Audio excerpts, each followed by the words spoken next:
ဂူမျိုးနွယ်စုတစုလုံးကိုဒီနေ့ကစပြီးအလွန်အေးမြတဲ့မြောက်ပိုင်းလွင်ပြင်စီနင်းနင်းတန်ပေးလိုက်ပါတယ်ကျွန်တော်မသွားဘူးမြောက်ပိုင်းလွင်ပြင်ကိုမသွားချင်ဘူးအဲ့ဒီလိုငရဲခန်းလိုနေရာမျိုးကိုသွားမဲ့အစာမျိုးတော်မှာပဲအသေးခံလိုက်ပါမယ်မြောက်ပိုင်းလွင်ပြင်စီနင်းနင်းခံရမယ်အလွန်အေးတဲ့လူသူမနီးတဲ့ဒေတာပေါ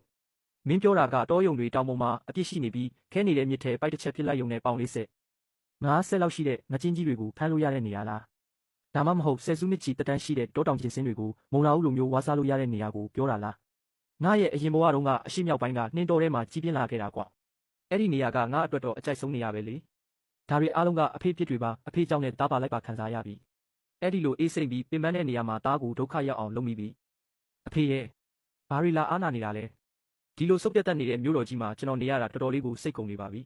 ဘေးရွံကဘာဖြစ်လို့လဲအဲ့ဒီနေရာကမင်းမိတ်တွေနဲ့ဝေးတဲ့နေရာလေအဲ့ဒီကိုရောက်သွားရင်ဒါဟာကျွန်တော်တို့ရဲ့ကိုယ်ပိုင်နယ်မြေဖြစ်သွားမှာပါဒီနေရာအထိပဲလိုက်ပို့လို့ရပါတော့မယ်နန်းတော်ကအမိတ်ရှိထားတာမို့အမိတ်တော်စာမရှိဘဲနဲ့ဒီနယ်ချားကြောက်တိုင်ကိုခြေတလန်းတောင်ကြောက်ထက်ခွင့်မရှိပါဘူးမင်းတို့အသက်ရှင်မလားတေးမလားဆိုတာကန်တရားအပေါ်မှာပဲမူတည်တော့တယ်ကိုဘာသာကိုပဲအဆင်ပြေအောင်ကြည့်လို့ကြတော့သွားပြီအကုန်လုံးသွားပါပြီစားစရာလည်းမရှိဝတ်စရာလည်းမရှိတလို့မိမွေးဖို့ထင်းတောင်တစားမှမရှိတော့ပါဘူးဒီလောက်အေးစိတ်နေတဲ့ရာသီဥတုမျိုးမှာငါတို့3ရက်တောင်အသက်ဆက်နိုင်မှာမဟုတ်ဘူးအေးလိုက်တာတကယ်အေးလာချီလားအမေတခင်ကြီးအဖွားကြီးကတော့ဒီညကိုကြော်ဖြတ်နိုင်တော့မှာမဟုတ်ဘူးထင်ပါတယ်ဗျာအားလုံးပါစက်ပိတ်ထားကြစမ်းအလုပ်လုပ်ဖို့အတွက်အားချန်ထားကြဦးလေးဘူးတန်တန်မာမာရှိတဲ့အိမ်စီအမျိုးသားတချို့ကိုခေါ်သွားလိုက်တခြားခန်းတွေကပျက်စီးနေတဲ့တကားချက်တွေနဲ့ပြတင်းပေါက်ဖောင်တွေကိုအကုန်ဖြုတ်ပြီးထင်းဖြစ်အောင်ခုတ်ပစ်လိုက်ပါဦးလေးကလူတွေခေါ်ပြီးဝင်းထဲကိုသွားဟိုမှာပြန့်ကျဲနေတဲ့အုတ်ခဲတွေနဲ့ကြောက်တုံးတွေကိုအိမ်မကြီးတဲ့အကုန်တဲလာခဲ့ညားနိုင်သမျှများတဲလာပေးပါဘာရက်ကြည့်နေကြတာလဲအားလုံးဒီမှာပဲအေးခဲပြီးတေးချင်နေကြတာလားနားထောင်ကြစမ်းလင်းအားပြောတဲ့အတိုင်းလို့မြန်သွားကြတော့တခင်လေးကျမတို့အမျိုးသမီးတွေဘာကူညီပေးရမလဲဟင်ချင်းရွက်မင်းကအမျိုးသမီးတွေကိုခေါ်ပြီးဝင်းထဲကတန်ရှင်းတဲ့နင်းတွေကိုခတ်လာခဲ့ပါပြီးရင်အဲ့ဓာတွေကိုတန်အိုးထဲထည့်ပြီးထင်းနဲ့စူပွက်အောင်တီးလိုက်အဲ့ဒီနောက်ဒီခန်းထဲကအေးခဲနေတဲ့မြေဝါလွားတွေကိုတူးထုတ်ပြီးရေနွေးနဲ့ရှုပ်ဖြော်ပေးပါရှုပ်ဖြော်မယ်ဟုတ်လားရေတောင်ချက်ချင်းခဲသွားနိုင်တဲ့ဒီလိုအေးစိတ်နေတဲ့ရာသီဥတုမှာရှုပ်တွေကိုဘာလို့မလို့လဲအသက်ကယ်ဖို့ပါဦးလေးအုတ်တွေကိုအသေးကြီးပိတ်စီမပြစ်နဲ့အောင်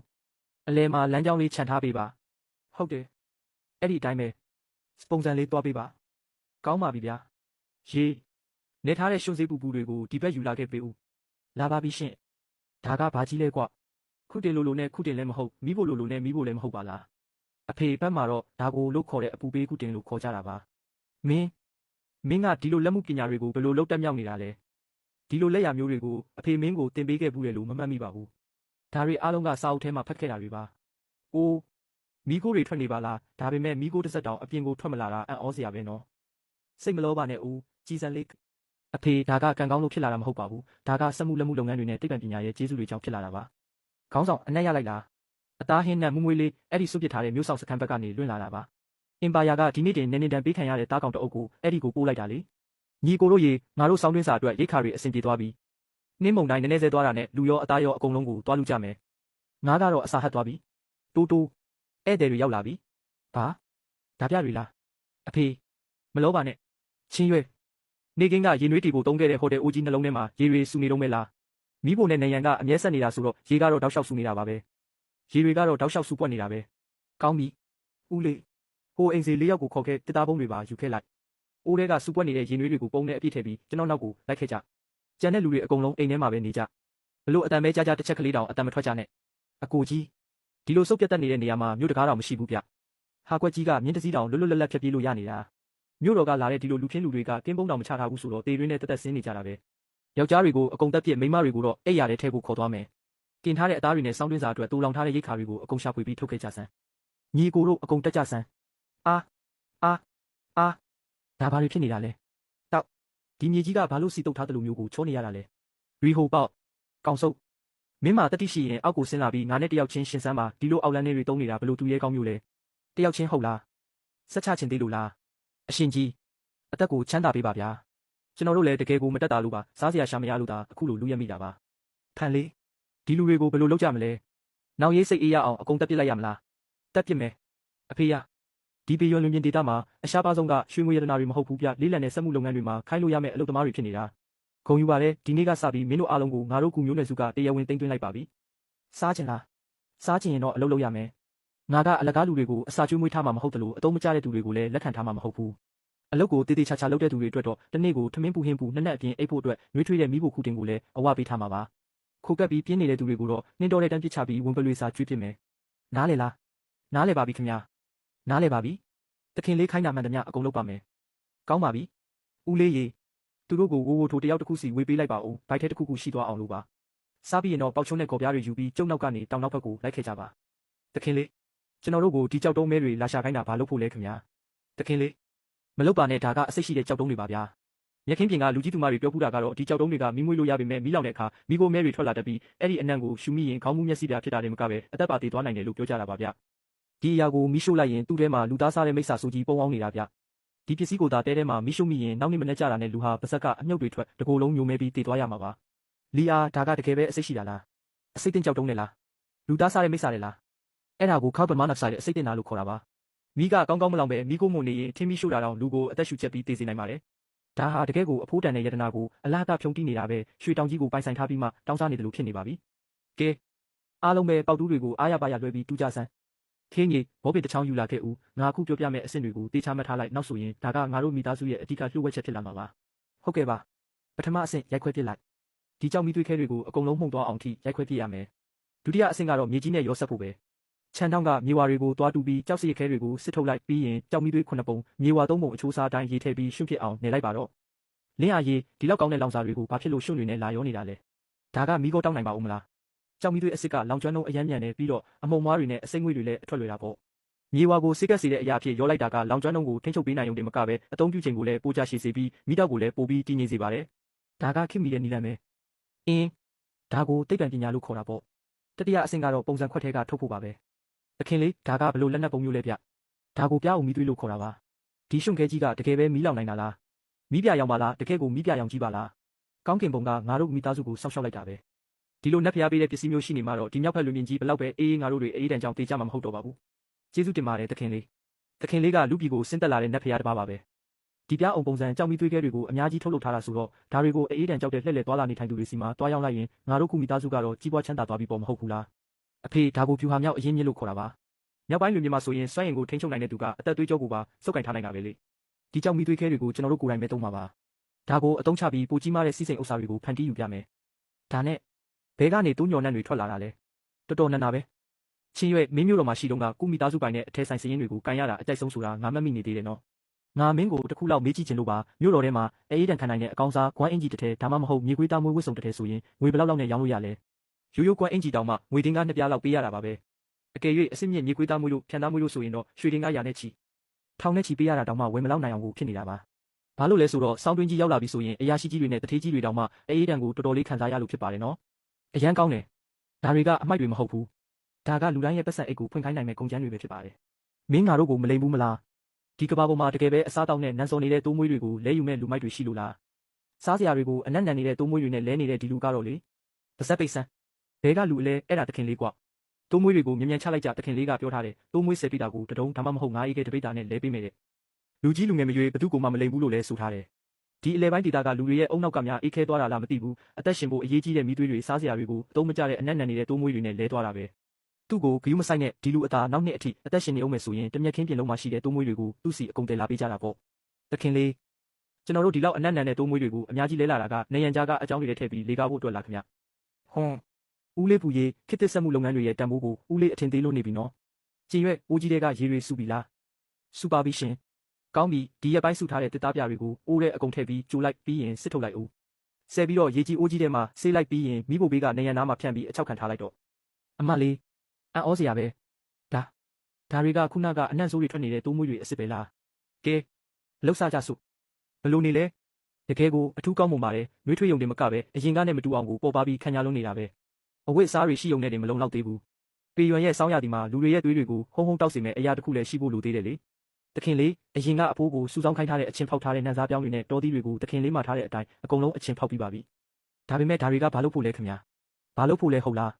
အရေးပုံစံရွှေတွေကိုချက်လုပ်ဖို့လေလာကြဟိညီကိုတို့ဒီဘက်ကိုလာခဲ့ကြပါဦးတငုံလောက်မြည်ကြည့်လိုက်စမ်းပါလမ်းလိုက်တာဆက်လိုက်တာတကယ်ကိုရှိန်ပြီးအားရစရာကြီးဗျာတခင်လေးဒါကနတ်ဘုံကနတ်တုတ်တာတွေများလာလို့အောက်မေ့ရတယ်ဗျာဒီအရက်နဲ့ရှင်းလိုက်ရင်ကျွန်တော်တို့အရင်ကတောက်ခဲ့တာတွေကမြင်းကျင်ငယ်ရည်တွေကျနေတာပဲအဖေဦးလေးဖူပြင်ဆင်စရာရှိတာတွေပြင်ဆင်ထားလိုက်ပါတော့ မနက်ဖြန်ကြရင် Great Qing Dynasty နဲ့ဒီမြက်ခင်းပြင်ကအင်အားကြီးသူတွေကိုစစ်မှန်တဲ့ technology ဆိုတာဘာလဲဆိုတာငါတို့ကောင်းကောင်းကြီးပြသလိုက်ရမယ်။တခင်ကြီးလဲဆွဲတဲ့မြင်းနဲ့လားတွေရဲ့တဝက်လောက်ကအေးခဲပြီးတေကုန်ကြပါပြီ။အဆောင်တွေဆိုရင်လည်းဓာတ်ဆုပ်ကင်ထားတဲ့လက်တွေတောင်တောင့်တင်းနေပါပြီ။ထင်းတွေလည်းကုန်သွားပြီဆိုတော့ကျုပ်တို့ဒီညဒီရေခဲတွင်းထဲမှာပဲအားလုံးအေးခဲပြီးတေချာရတော့မှလားမသိပါဘူးဗျာ။ငါခွင့်ဝမ်းချင်တယောက်စီးစိမ်ဥစ္စာတွေဒီလောက်ကုတွေကုတာချမ်းသာပါလျက်နဲ့နောက်ဆုံးတော့ဒီလိုမျိုးအရှင်လက်လက်အေးခဲပြီးတေးရမယ့်ဘဝမျိုးနဲ့ဆုံးသက်ရတော့မှလား။ဘာတူလဲ Boss ခွေမှာဟေးကျုပ်တခင်ကခမည်းကိုစကားခဏပြောဖို့ယထာလုံးပေါ်ကြွားခဲ့ပါအောင်လို့ဖိနေပါတယ်ဗျ။မင်းကမြို့တော်ကကာမီတာစုရဲ့အလေလွင့်တခင်လေးပဲ။မင်းမသေးဘူးလား။တထေးကြီးခိုင်စီးပွားရေးသမားဆိုတာစီးပွားရေးအကြောင်းပဲပြောရတာပါ။အသေးပြောက်တွေကိုထည့်ပြောမနေပါနဲ့။အပြင်မှာလည်းအတော်အေးနေတာ။ရေလေးတစ်ခွက်တောက်ပြီးကိုပူချိန်လေးညှိလိုက်ပါဦး။ဒါကဘလို့နတ်တုတ်တာမျိုးလဲတော်တော်လေးကိုပြင်းထန်တာကြီးလား။ဒီအရက်ရဲ့နာမည်ကလို့ခေါ်တဲ့ဝင်ရိုးဆိုမီတာအရက်ပါ။ဒါဒီအရက်ကိုမြက်ခင်းပြင်ကမင်းဆိုးရစာတွေစီမှာဖြစ်ဒါမှမဟုတ်တိုင်းအတွင်းကအရက်ဆိုရင်အတက်နဲ့လဲမဲ့စစ်သူကြီးတွေစီမှာဖြစ်ရောက်မယ်ဆိုရင်ဘယ်လောက်တန်မယ်လို့ထင်ပါသလဲအဖိုးမဖြတ်နိုင်တဲ့ယတနာပဲဒါကတကယ်ကိုအဖိုးမဖြတ်နိုင်တဲ့အရာပါပဲဗျာဒီအရက်ကခမားစီမှာဘယ်လောက်ရှိလဲကျွန်တော်အကုန်ယူပါမယ်အရက်ကတော့အများကြီးရှိပါတယ်ဒါပေမဲ့ပစ္စည်းကောင်းဆိုတာဒါတခုလည်းမဟုတ်သေးဘူးနော်ခမားရဲ့အဲ့ဒီလေးလံလာတဲ့ငွေပါသားရေဝတ်စုံကြီးကိုချွတ်လိုက်ပြီးဒါလေးကိုတစ်ချက်လောက်စမ်းကြည့်လိုက်ပါဦးဒီပိတ်ဆကအလျားလိုက်အနံလိုက်ရက်လုထားတာမျိုးမဟုတ်ဘဲနဲ့ဆွဲဆန့်လို့တောင်ရနေပါလားဒါကိုတော့ဝါကွမ်းညင်နှင်းဝတ်စုံလို့ခေါ်ပါတယ်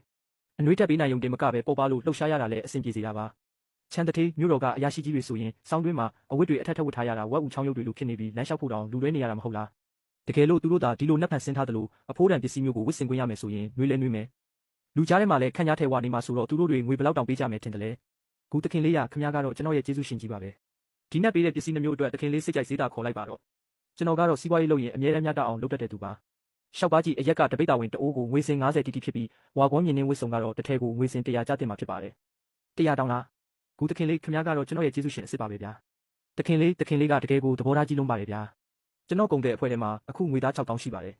အဲ့ဒီအပြင်4000ဘိုးတန်တဲ့တန်ချောင်းတွေစားကြမ်းတွေနဲ့စားနပ်ရိက္ခာတွေကိုလည်းတခင်လေးရဲ့အရက်နဲ့အဝတ်စားတွေအတွက်အကုန်လုံးလဲလှယ်ပေးပါမယ်တခင်လေးကကျွန်တော်အသက်ကိုကယ်တင်ပေးခဲ့တယ်လို့အခုလိုကြီးကျယ်တဲ့စီးစိမ်ဥစ္စာတွေကိုလည်းပေးအပ်လိုက်တာပါပဲတထေးရှိကတကယ်ကိုပွင့်လင်းတာပဲဦးလေးဖူညီကိုတွေကိုခေါ်ပြီးပစ္စည်းတွေချခိုင်းလိုက်ပါဦးဒါကကြောက်ခဲကိုရွှေဖြစ်အောင်လုပ်တဲ့နက်မြက်လက်အတက်ပညာလားချင်းရွဲငွေတွေကိုတေချာသိမ်းထားလိုက်ဒီနေ့ကစပြီးမင်းကငါတို့ကဆေးဒီ industrial ရိတ်ဖိုးဖြစ်သွားပြီငါတို့စီမှာအခုငွေတွေရောရိတ်ခါတွေပါရှိနေပြီဆိုတော့ဒီမြောက်ပိုင်းလူပြင်ကငါတို့ကိုနောက်ထပ်ပိတ်လောင်ထားနိုင်မှာမဟုတ်တော့ဘူးအဖေမှားနေပြီတာမန်လူတယောက်မှာအပြစ်မရှိပေမဲ့တမိုးကြီးရတနာကိုလက်ဝဲထားမိရင်တော့အန္တရာယ်ရှိတယ်ဆိုတဲ့စကားရှိတယ်လေအခုငါတို့မှာငွေတွေရောရိတ်ခါတွေပါရှိနေပြီဆိုတော့ဒီမြောက်ပိုင်းလူပြင်ကငါတို့ကိုပို့လို့တောင်တားဆီးထားနိုင်မှာမဟုတ်တော့ပါဘူးဒီမြောက်ပိုင်းလူပြင်မှာတော့အကျွမ်းမဲ့အာဏာနဲ့စစ်အင်အားသာမရှိရင်ဘယ်လောက်ပဲချမ်းသာအဲ့ဒီငွေတွေကသူများအတွက်တင်ပေးထားတဲ့စစ်နိုင်လက်ဆောင်တွေဖြစ်သွားမှာပါပဲအကြီးကဲကြီးကင်းထောက်တွေစီကတရင်ရထားတာကတော့တောင်ဘက်ကစွန့်ပစ်ထားတဲ့ Black Rock City လို့ခေါ်တဲ့ကျောင်းတစ်မျိုးထဲမှာအေးဒဏ်ကိုကာကွယ်ပေးနိုင်တဲ့နက်ကြောက်တုံးတွေမကဘူးတောက်လိုက်ရင်မိမုံနိုင်တဲ့နက်တည်ရင်နဲ့နက်ဝိယုံတွေပါရှိနေတယ်လို့သိရပါတယ်အဲ့ဒီဇွန်ရွယ်လို့ခေါ်တဲ့အလဲပိုင်းဒေသကလူတွေကအရန်ကိုချမ်းသာကြတာတဲ့ဗျာအေဂရစ်မင်းမြတ်ရဲ့မြင်းတပ်ဖွဲ့တွေတောင်မှငွေတင်ကားတစ်တာတွေကိုအဲ့ဒီစီအလုံးရင်းနဲ့ပို့နေကြတာလို့ဆိုကြပါတယ်အလဲပိုင်းဒေသကအနှင်ခံထားရတဲ့အကျဉ်းသားအယောက်စိတ်လောက်ကငါးနယ်မြေထဲမှာရွှေတောင်ကြီးကိုစောင့်နေကြတယ်ပေါ့လေငါအမိန့်ကိုနာခံစေဝန်ပိုးလွေမြင့်တပ်သား3000ကိုအခုချက်ချင်းစူးစီးလိုက်စမ်းမနှက်ပြန်မိုးလင်းတာနဲ့ကြောက်နှက်မျိုးကိုအမုတ်ဖြစ်အောင်တွားနှင်းချပြစ်မယ်စီးစိမ်ဥစ္စာတွေနဲ့နက်ဆေးတွေအားလုံးကငါဟူရန်ထော့ရဲ့အပိုင်တွေကြီးပါပဲထိုးထိုးတံကိုဆွဲဆန်းအားဆိုင်ပြီးဆွဲဆန်းမီးရှိန်ကမလောက်သေးဘူးတန်တွေအကြီးပြောကုန်ပြီးအကုန်လုံးရေလိုကိုဖြစ်သွားတာပါကောင်းပြီးထုံးကြောက်တဲ့ခက်ပြင်းပြင်းတာမှွေပေးလိုက်စမ်းပါထိုတွေကထုတ်ပုံစံခွက်ထဲလောင်းထဲပန်းမဲအဖွဲ့ဝင်တွေတူနဲ့အားရပါရတာလွှဲထုလိုက်ကြစမ်းလက်ဆန်းဘလို့ရှိလဲဆိုတာစမ်းကြည့်လိုက်အောင်မယ်ဒါဟာနက်ဖျားလက်နက်ပဲတန်ကိုတောင်ရှုံလို့ဖြတ်နိုင်တဲ့အစွမ်းထက်လက်နက်ကြီးဗျာတန်ကိုရှုံလို့ဖြတ်နိုင်တာကဘာပြောစရာရှိလို့လဲစစ်တီတော်တွေအတွက်အခြေခံကာကွယ်ရေးရှိုံနဲ့တင်မလုံလောက်သေးဘူးလင်းမြန်ဖြက်လက်မှုလည်းရှိနေဖို့လိုသေးတာပါဒီမြောက်ပိုင်းလွင်ပြင်ရဲ့နှင်းတွေကဒီလောက်တောင်ထူထပ်နေတာမြက်ခင်းပြင်ကမြင်းစစ်စစ်တီတွေဆိုတာအလွယ်တကူအပြစ်ခံရမယ်ပြစ်မှတ်တွေဖြစ်နေမှာပဲကဲအခုချက်ချင်းလူတိုင်းဝစ်စုံနဲ့လက်နက်ကရိယာတွေအကုန်လဲကြတော့အာခြေထောက်မှာတစ်သားပြားတွေချီထားတော့လမ်းတောင်တက်တက်မလျှောက်နိုင်တော့ဘူးဗျတခင်လေးဒါကြီးနဲ့ဘလို့လောက်တိုက်ပွဲဝင်မှာလဲလမ်းမလျှောက်နိုင်ဘူးဟုတ်လားငါမင်းတို့ကိုဘလို့ပြန်တန်းရမလဲဆိုတာတင်ပေးမယ်ဒါကနှင်းပေါ်မှာခြေရမကြံအောင်သွားနိုင်တဲ့ကိုဖို့ပညာလားဒီလိုနက်ဖျားဖန်တီးထားတဲ့လက်နက်ဆန်းနဲ့နှင်းလျှောစီနက်မင်းအတက်ပညာသာရှိမယ်ဆိုရင်ဒဲလိုက်မျိုးနယ်စုတင်မကဘူးနန်းတွင်းစစ်တပ်ကြီးရောက်လာရင်တော့ငါတို့တွေပြန်တိုက်နိုင်ပြီဗျစစ်တီတော်တွေအားလုံးအမိန့်နာခံကြမင်းတို့ကိုဒီစတာလျှောစီပြားတွေနဲ့ကျင်သားရအောင်အချိန်လေးတစ်ဝက်ပေးမယ်ငါနဲ့အတူမြို့ပြင်ထွက်ပြီးအမဲလိုက်ဖို့လိုက်ခဲ့ကြစမ်းခေါင်းဆောင်နှင်းတွေကအရန်ထူနေတယ်ဗျမြင်းခွာတွေလည်းနှင်းနေတော့လုံးဝကိုပြေးလို့မရနိုင်တော့ဘူးဘာကိုကြောက်နေတာလဲဒါကကောင်းကင်ကပေးတဲ့အခွင့်အရေးပဲဟာဒီလိုရာသီဥတုမျိုးမှာဆို Black Rock မျိုးတွေကအတုံးမကျတဲ့အလဲပိုင်းသားတွေဟာအိမ်ထဲမှာပဲတုံရင်နဲ့ပုံနေကြမှာတေးကြတယ်တင်းဆောင်တဲ့သူတောင်ရှိမှာမဟုတ်ဘူးငါတို့အသားလေးကတ်သွားပြီးတော့အဲ့ဒီတိုးအုပ်တွေကိုအကုန်တက်ပစ်လိုက်ရုံပဲဒါပေမဲ့ခေါင်းဆောင်ဂလင်လို့ခေါ်တဲ့အဲ့ဒီကောင်လေးကနည်းနည်းထူးဆန်းတယ်လို့ကြားထားတယ်ဗျရှောက်မပြောနဲ့စမ်းမြို့တော်ကလာတဲ့အဲ့ဒီလိုရုပ်ချောချောလူချောလေးကဘာများတက်နိုင်မှာမလို့လဲ ငါတို့ဘက်ကလူအင်အားအပြတ်သက်သာနေတဲ့ရှေ့မှာတော့သူဟာအသက်ခံရဖို့စောင့်နေတဲ့တိုးငယ်လေးတစ်ကောင်ပဲဟာအမိတ်စစ်လိုက်စစ်ကြောင်းကိုအရှိန်မြင့်ချီတက်ကြဒီညတော့ Black Rock မြို့ထဲမှာမိတောက်တွေထွက်စေမဲ့နတ်တုတ်တာအရက်ကိုငါတောက်ရမှာဖြစ်မယ်တခင်လေးရန်သူက3000တောင်ရှိတာပါကျွန်တော်တို့ဘက်မှာက100ပဲရှိတာဆိုတော့တကယ်ရောအနိုင်ရနိုင်ပါမလားစစ်ပွဲဆိုတာဘသူကလူအင်အားပိုများလဲဆိုတာကိုရှင်းတာမဟုတ်ဘူးဘသူရဲ့နည်းပညာကပိုပြီးအဆင့်မြင့်လဲဆိုတာကိုရှင်းကြတာပါညားလွတ်လိုက်ကြစမ်းသတိထားကြခြုံခိုတိုက်ခိုက်ခံနေရပြီတောက်ခွေးမသားတွေရန်သူကအပေါ်မှာအကုန်လုံးပြန်ပြစ်ကြစမ်းအားလုံးအသင့်ပြင်နှင်းတွေကိုတောင်အောက်ကိုတွန်းချလိုက်ကြစမ်းသူတို့ကိုတားဆီးထားကြမြင်မြန်သားကြစမ်းဘသူမှနောက်မဆုတ်နဲ့စုပ်တဲ့ကောင်ကိုငါကိုယ်တိုင်ခုတ်တက်ဖြစ်မယ်ရန်သူကိုနှိမ်နှင်းဖို့ဆိုရင်ခေါင်းဆောင်ကိုအရင်ဖမ်းရမယ်နိုးနဲ့မစင်သေးတဲ့ကောင်စုပ်လေးတေးပြီးတော့တန်တက်ပါဝင်မှုကလည်းစုပ်ပြတ်တက်နေတာပဲဒါကူများယတနာဓာတ်လို့ခေါ်ဝင်သေးတယ်ပေါ့အကုန်လုံးကိုကျိုးတုပ်လိုက် Black Rock City ကိုခေါ်သွားကြမယ်လင်းအားမင်းတကယ်ပဲဒီ Great Wolf မျိုးနွယ်စုကိုအပြည့်ရှင်းလိုက်တာလားဒါကနန်းတော်ရဲ့မြောက်ပိုင်းစောင့်တက်တောင်ခေါင်းခဲခဲ့ရတဲ့ရက်ဆက်တဲ့တပြတွေလေအဖေခစ်တွေပြောင်းသွားပါပြီလက်နက်ဟောင်းတွေတုံးတဲ့ခစ်ကတက်တိဆိုတာ industrialization စနစ်နဲ့တက်ဆင်ထားတဲ့လက်နက်တွေရှိမှဘာမှတန်ဖိုးမရှိတော့တာပါငါ့ကိုတက်လိုက်တော့လွင်ပြင်ကဝင်ပုတ်တွေတကောင်ဟာနှိမ့်ကြတဲ့မျက်ပင်တွေရှိမှဘယ်တော့မှခေါင်းကုန်မှာမဟုတ်ဘူးလွင်ပြင်သားတွေကမင်းတို့ရှိမှဘယ်တော့မှဒူးထောက်မှာမဟုတ်ဘူးလွင်ပြင်သားတွေကကိုခန္ဓာတောင့်တင်းပြီးခွန်အားလဲကောင်းကြတယ်လို့ကြားထားတယ်တိတ်ကောင်းတာပေါ့ဒီနေ့ကစပြီးမင်းတို့တွေဟာငါတို့ကစက်မှုလုပ်ငန်းရဲ့ဂုံတူးဆောင်တွင်းတူးလုပ်သားတွေဖြစ်သွားပြီတခင်လေးမကောင်းတော့ဘူးကျွန်တော်တို့လူတွေတော်တော်များများသွားဖုံးတွေတွေးထွက်တကူလုံးအားရင်ကုန်ခံပြီးခန္ဓာကိုယ်ပေါ်မှာလည်းထူးဆန်းတဲ့ခရမ်းရောင်ကွက်တွေထွက်လာနေပြီဒီမြောက်ပိုင်းလွင်ပြင်ကနှင်းတွေထဲမှာအစိတ်တွေများပါနေတာလားခင်ဗျာအစိတ်မိတာမဟုတ်ဘူးဒါက survey လို့ခေါ်တဲ့တွေးမတော်ယောဂပဲရေတောင်ခဲသွားစေတဲ့ဒီလိုအစွန်းရောက်ရာသီဥတုဆိုးကြီးထဲမှာဟင်းသီးဟင်းရွက်နေတာမျက်စိမ်းတပင်တောင်ရှာမတွေ့နိုင်ဘူးလေမြောက်ပိုင်းဒေသရဲ့မြေပြင်ကတန်တုံးတွေလိုခဲနေတာမို့ဘာမှစိုက်လို့ပြိုးလို့မရပါဘူးဘသူကစိုက်လို့မရဘူးလို့ပြောတာလဲစိုက်ပြိုးဖို့တင့်တော်တဲ့ပတ်ဝန်းကျင်မရှိရင်စက်မှုလုပ်ငန်းကိုတုံးပြီးအတင်းအကျပ်ဖန်တီးယူလိုက်မှာပေါ့အဖေလူတွေခေါ်ပြီးဟေးလုံးမြစ်ကမ်းဘေးကိုသွားပါအဲ့ဒီကအဖြူရောင်ကြောက်တဲတွေကိုအကုန်တူးပြီးယူလာပေးပါဖူကိုထုံးကြောက်တွေနဲ့ကြံနေတဲ့တစ်သားပြတွေကိုအကုန်လုံးစုထားလိုက်ပါတခင်လေးဒါကဘာလို့ဖို့လဲဗျာကျွန်တော်မှန်တွေထုတ်ပြီးလူခေါ်တဲ့ဖန်လုံးအိမ်စိုက်ခင်းကြီးတွေစောက်တော့မှာပါလေးမုတ်ဖူကိုဆွဲကြစမ်းအပူချိန်ကိုအမြင့်ဆုံးထိတက်လာအောင်လုပ်လိုက်ကြအိုးဖះရီ9ရောင်ချဲဖန်စီကြောက်အတုံးကြီးကဒီလောက်တောင်ကြီးမားနေပါလားချိုလိုက်တာတကယ်ကိုချုံမိန်နဲ့ဟင်းရတွေပါပဲအသက်50အထိနေလာခဲ့တဲ့ကျုပ်တက်မှာဒီလောက်အရသာရှိတဲ့ဟင်းမျိုးတစ်ခါမှမစားခဲ့ဘူးပါဘူးအခုပဲအောက်ကိုအမိတ်ဆင်းလိုက်တော့ဒီညတစ်မျိုးလုံးကိုအထူးပွဲအနေနဲ့အသားဟင်းတွေတိုးကျွေးခိုင်းလိုက်မယ်ကြေးအိုးထဲမှာအသားတွေကိုလက်ဆက်တဲ့ဟင်းသီးဟင်းရွက်တွေနဲ့တွဲဖက်ချက်ပြုတ်ပြီးစစ်တီတွေနဲ့တုံပန်းတွေမှာဖြစ်နေတဲ့သွားဖုံးသွေးလိုတဲ့ယောဂတွေကိုအကုန်ပြောက်အောင်ကူပေးလိုက်စမ်းသူထေးအရင်တစ်ခေါက်ကတခင်လေးကူရဲ့စခန်းကိုရောက်တော့မယ်အဲ့ဒီတခင်လေးကူကအသက်ရှင်ပါဦးမလားလို့တထေးထင်တယ်လေဗျအပြာရောင်မြင့်တက်သား3000တောင်လေအဲ့ဒီတခင်လေးကူကဘလောက်ပဲထူးချွန်ထက်မြက်ပါစေသူ့ရဲ့ပျက်စီးနေတဲ့တစ်သားချန်စီယိုစခန်းလေးထဲမှာရှိသမျှအကုန်ပေါင်းလိုက်ရင်တော့ခြေလင်းတက်သား100ကျော်လေးပဲရှိတာပါတန်ချက်ကမြင့်တက်သား3000ရဲ့အလုံးရင်းနဲ့တိုက်ခိုက်မှုကိုရင်ဆိုင်ရရင်တနာရီလောက်တောင်ကြာအောင်ခံနိုင်မှာမဟုတ်ပါဘူးအခုဆိုရင်တော့အဲ့ဒီစခန်းကပြပုံဘဝရောက်နေလောက်ပြီဖြစ်တယ်လို့တခင်လေးကူလည်းခေါင်းနဲ့ကိုတခြားစီဖြစ်နေလောက်ပြီလို့ပဲထင်မိပါတယ်ဗျာတထေးဟိုရှိကိုမြင်မြန်ကြည့်လိုက်ပါဦးဟာဟေးဒါကဘာတတဝါကြီးလဲနတ်ဖျားတွေကတညရဲနဲ့တန်တောင်ကြီးတစ်လုံးကိုရွှေ့လာပေးတာများလားကဲအနားသွားကြည့်ကြရအောင်ချန်တထေးကြီးခမ ्या နောက်ဆုံးတော့ရောက်လာပြီပဲကျွန်တော်တို့တခင်လေးကခမ ्या ကိုစောင့်နေတာတော်တော်ကြာနေပါပြီဒါပေမဲ့ဒီတစ်ခေါက်ခမ ्या တည်လာတဲ့ကုန်တွေကရောလုံလောက်ပါမလားမင်းတို့ဘာမှမဖြစ်ကြဘူးလားအဲ့ဒီထန်လန်ရဲ့တန်ချက်ကမြင့်တက်သား3000ကရောဘယ်ရောက်ကုန်ပြီလဲအဲ့ဓာတွေကကျွန်တော်တို့စီမှာအညံ့ခံပြီးသားတွေဖြစ်ကုန်ပါပြီအခုဆိုတောင်နောက်ဘက်မှာကြောင်မီသွေးတူးခိုင်းထားပါတယ်ဗျာဦးလေးချမ်းအလုတ်လောက်တာတော်တော်လေးထိရောက်တာပဲတခင်လေးရဲ့အစွမ်းအစကတော့နတ်သက်ကြွေလာသလားလို့တောင်ထင်ရပါတယ်ဗျာကျွန်တော်ချမ်းကတော့ဒီတိုးမွေးအင်ဂျီတွေနဲ့တိုးမွေးတဲ့တွေကိုနေဆက်တစ်ဖက်မှာကောင်းကင်ထီအောင်ဈေးကောင်းရအောင်ရောင်းပေးခဲ့ပါတယ်ခင်ဗျဒီတစ်ခေါက်မှာတော့တခင်လေးအလိုရှိတဲ့တန်ရိုင်းပိတာ3000စံရိတ်ခါတင်း2000နဲ့မကပဲစိုက်ပျိုးရေးနဲ့လက်မှုအတတ်ပညာကျွမ်းကျင်တဲ့အလုပ်သမား3000ကိုပါခေါ်လာခဲ့ပါတယ်ခင်ဗျအလုပ်သမား3000တောင်လားချမ်းဝမ်ကျွင်းခင်ဗျတကယ်ကိုအလုပ်ကျွေးပြောင်းရောက်ခဲ့တာပဲဒီလူ3000လုံးကိုငါလက်ခံလိုက်မယ်ဒီမျိုးအပြင်ဘက်ကမိုင်ပေါင်းများစွာကျေပြောတဲ့လွင်ပြင်ကြီးလည်းမကြခင်မှာပြောင်းလဲသွားတော့မှာပါခင်ဗျားခေါ်လာတဲ့ဒီတောင်ပိုင်းသားအလုပ်သမား3000ကိုသုံးပြီးတော့လာမဲ့လအနေငယ်အတွင်းမှာဒီဟေးရန်မျိုးတော်ကိုနေဆက်ဒေတာရဲ့တာယာလှပတဲ့ရေမြေတော်တောင်ရက်ဖြစ်အောင်ငါပြောင်းလဲပြင်မယ်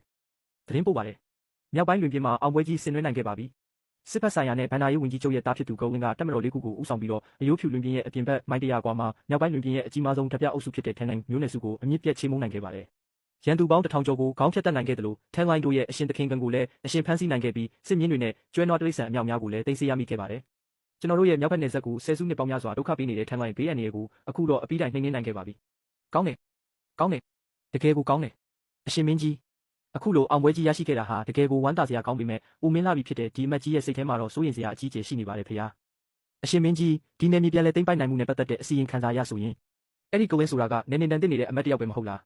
အစွမ်းထက်လာပါတယ်ဆိုတဲ့ထန်လိုင်းမျိုးနယ်စုကိုအမြင့်ပြတ်ချေမှုဖို့အတွက်လိုအပ်တဲ့လက်နက်တွေညင်းတွေနဲ့ရိတ်ခါတွေကိုဒီလူကဘယ်ကနေရလာတာပါလဲကျွန်တော်တို့ရဲ့တူရှူရီစီကလှုပ်ဝက်သတင်းပေးချက်အရဂုံးလင်းဟာ White Bond Plain လွင်ပြင်မှာအကြီးအကျယ်ဆောက်လုပ်ရေးတွေလုပ်ပြီးဘလို့လက်နက်နဲ့မှဖျက်ဆီးလို့မရနိုင်တဲ့မိခိုးရောင်ခံတက်မျိုးကြီးတစ်မျိုးကိုတိစောက်ထားတယ်လို့သိရပါတယ် သူ့ရဲ့လက်အောက်မှာမြင့်တက်တွေကိုတားဆီးနိုင်တဲ့တန်ချက်ကခြေလင်တက်တွေရှိနေုံတင်မကပဲကြောက်ခဲတွေကိုတရက်ဆက်ပစ်ခတ်နိုင်တဲ့လှုပ်ဝက်ဆန်းကျဲတဲ့လက်နက်ဆန်းတွေလည်းရှိနေပါတယ်တဲ့အခုဆိုရင်သူကထမ်းလိုင်းတွေကိုအနိုင်ယူပြီး Northern Union ရဲ့အင်အားစုတွေကိုပါဝါမျိုးလိုက်ပါပြီကိုပိုင်စစ်အင်အားကိုအခိုင်အမာတိဆောက်ထားပြီးအခုဆိုရင်သူဟာ Northern Union ရဲ့တက်ဖို့မဆောင်တဲ့ဘရင်တစ်ပါးလိုဖြစ်နေပါပြီ